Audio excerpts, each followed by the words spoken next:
Hi Taurus, it's Jenny here with your August Tarot Horoscope. So we're just going to pick a single card from the Salvador Dali Tarot deck to see what's coming up for you this August. The first 2/3 of the month is Leo season, and then we have Virgo season coming at the end of the month. So that's what's coming up for you today. Threw a few cards on the floor, but that was too many, so we're not going to do that one. Just so you know, I do have a little bit of a cold, so my throat's pretty goobery and gross, so I may keep this pretty short just so I don't blow up my voice, or I'll get excited and I'll keep talking forever, you know? Who knows? We're going to find out. So we're just going to keep shuffling until a card comes out. Try not to throw anything else on the ground. Okay, how about that one? Okay, Taurus. This is what we have for you. Oh my God, this is so interesting. Okay, so you just got the Seven of Wands, which is exactly what Scorpio got. And Gemini just got the same card that Cancer got. So we're having a lot of like shared interesting energies here. So maybe you need to go find all the Scorpios in your life and like team up. So anyway, you have the Seven of Wands reversed. So this is the way he looks the right way up. So 1, 2, 3, 4, 5, 6, 7. Okay, so yeah, Seven of Wands. So here we have all of these kinds of wands across the foreground, and then in the background we have like a bunch of scenes of people like working, laborious sort of agricultural scenes, different hands gripping out on these ladders. This little figure up here, he's got a little staff, a little swirly bit, and a flame came out upside down like that. Ooh, I'm excited. And like Taurus and Scorpio are in polarity to each other, so like you two, you guys are working out something this month. Let's see. Seven of Wands. Seven of Wands, a new level. This card often appears to be rather puzzling. It is all about the power of our actions. In the background, we see scenes from rural life in the olden days. They represent our life's journey with its many stages that sometimes repeat themselves at a higher level. Articulated at an angle against this background, 7 wands and 4 arms and hands can be seen. Hands and arms symbolize what and how we appreciate and handle things. This card indicates openness and reserve, the palms of our hands as well as the outside and similarly of our actions. Our handicaps, that word hand again, can be identified in the image as the hand with the protuberance and the fingerless hand, the first and second hands from the top. When arms and hands lie across our life's journey, they indicate that we do not have to accept what is being handed to us. We are being encouraged to march to the sound of our own tune and shining our own light. Yet we are warned not to put up any unnecessary resistance to life. The thin blue figure on the right shows that we all possess roots that reach deep into the earth. See the spiral at the foot of the blue figure. We possess tools that enable us to reach for the stars. See the crutch or pincers that elongate the right hand of the figure. We are always on an evolutionary journey. We constantly learn to deal with complex tasks and handle our energies. The 7 wands arranged one above the other represent a ladder with 7 rungs, a Jacob's ladder, which bridges the gap between heaven and earth, between our wishes and reality. Practical advice. All existing facts can be changed by your actions. But doing, just for the sake of doing, and morbid ambition will only harm you. It is of utmost importance to reach a new level and to use your power wisely and in a relaxed manner. Okay, ooh, this one's interesting. So the things that are jumping out really is talking about action, the power of action. If you want to manifest something, if you want to change any facts of your reality, you need to do it through action. Manifestation is not just sitting and thinking and hoping and praying. It is thinking, focusing, hoping, praying, and taking action towards whatever it is that you want. So an action is even this interesting bridge between the fire element, which is these fire wands, and the earth element, which Taurus, you as an earth sign, embody that. So if earth sign is all about manifesting and real and actual things, and fire sign is about inspiration and will, that action is the bridge. Action is taking that idea, that inspiration, and then putting it into the physical realm with our bodies. We have a thought of, oh, I want to do this, and this inspiration, and we have to do it. We have to make it into the physical world. And the resources and the things that we have and build, those are from actions, but in order to we have to take action, and we start that with this inspiration. So this is really sort of seeing like the ladder between the fire element and the earth element of like that inspiration, and the actual product is action. And we need to be taking action towards our goals. Otherwise, nothing's going to happen. All of these people they're working, they're toiling, they're kind of getting stuff done. And so, yeah, this card is really encouraging you, Taurus, which is interesting because like Taurus, you have both like the handicap and the superpower of action. Because when you are in action, you are getting her done. Nothing is stopping you. You have this like excellent like staying power when so many other people have quit. You're like, I am getting to it. Nothing's gonna stop me.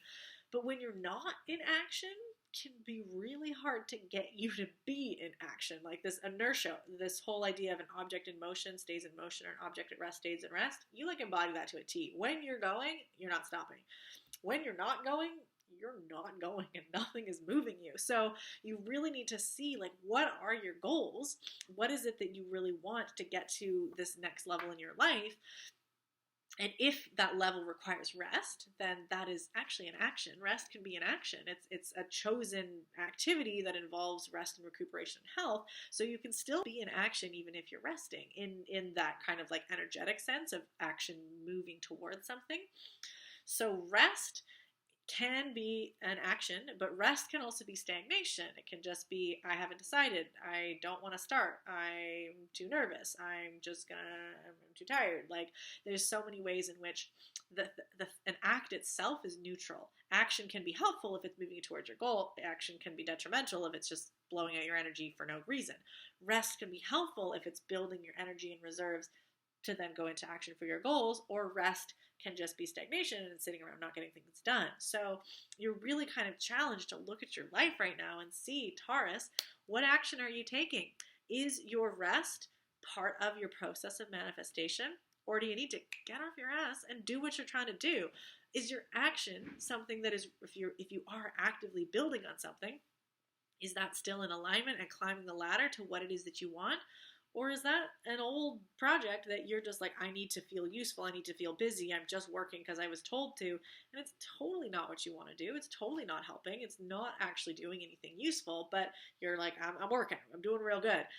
So this is really like a really great moment to like turn that light on and like, are you on the right path? Is your action moving towards manifesting what you really want? And that, I don't have the answer. That's something you get to look at. And this little guy in the corner really kind of helps, because he's reminding you that you are this creature that has roots and visions. So you have a past, you have your ancestry, you have your history, and those are your roots, and you have your progeny, and you have your visions, and you have where you're trying to go, and that's kind of what your destiny is. And you are this kind of cord, this ladder that's stretching between your past and your future, your ancestry and your progeny, your what you have been and what you want to become. And you are that process. And you are never totally disconnected from your roots, and you're never totally disconnected from your vision. And in fact, you will be unhealthy if you are disconnected from either. You need to remain that process and not weight one more important than the other. And that's going to be what's going to give you that consistency and to know that you're on the right path. So yeah, if you're unsure right now and you really need to take a stock and think, that's like really looking to your past and your vision and your future is going to help you know where you're going. This first part of the season is Leo season, and this is a great time for any sort of evaluating of yourself, because Leo's quite egoic. Leo is like, yeah, me, my expression. I have things to create. I have things I want to make, and it's what I want. And so that's really helpful, especially if you've ever had a history of like people pleasing or doing things for other people, or just not knowing what you want. So you just go do something or do nothing because you don't know what you want. So Leo season is really inviting you to think about you. What do you want? It can be a really confronting question, can bring up a lot of really scary feelings, to either not know or to feel guilty about what you do want, or fearful you won't get it. I do understand it can be really scary, and we can avoid that a lot. But if you make that part of your mission to really figure it out what you want, this season's really, really going to help you. And then towards the end of the season, we're in Virgo season. It's an earth sign again that's going to feel really cozy for you, because it's really going to help you like plan. Like Virgo's great for details and efficient action. And so to make sure that you're not just like grinding the millstone, using all of your energy for something that's not getting where you want, Virgo season is going to really help you say like, okay, like I don't need to do this. This is superfluous. Ooh, this is actually really going to help. Like really getting into the nitty gritty of what is efficient action for you. So that's kind of the month for you. It looks like a lot of really interesting, maybe confronting, looking at what you want, the big old question: where have you been and where are you going? And that's your story, not anybody else's. And then kind of getting into that stage of like, how do we get there? What's the efficient action that's really going to help, so that you can keep climbing that ladder, towards that next stage of your journey. So wow, that looks really exciting.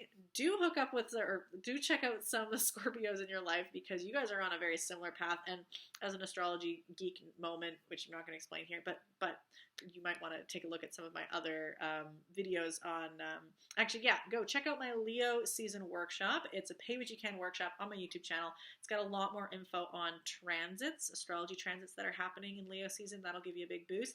But this whole year, the lunar nodes are in Taurus and Scorpio, and so there's a lot of major Taurus Scorpio themes that are really tied to kind of your big life goals, and the whole planet's exploration of their Taurus and Scorpio elements. So like, this is kind of like lots going on in your year, in this year, that's going to feel really like really connected to you because of that. But anyway, outside of the scope of this horoscope, that's a different thing. But anyway, thank you, Taurus, for joining me. I wish you the best of luck this month, and I will see you next month.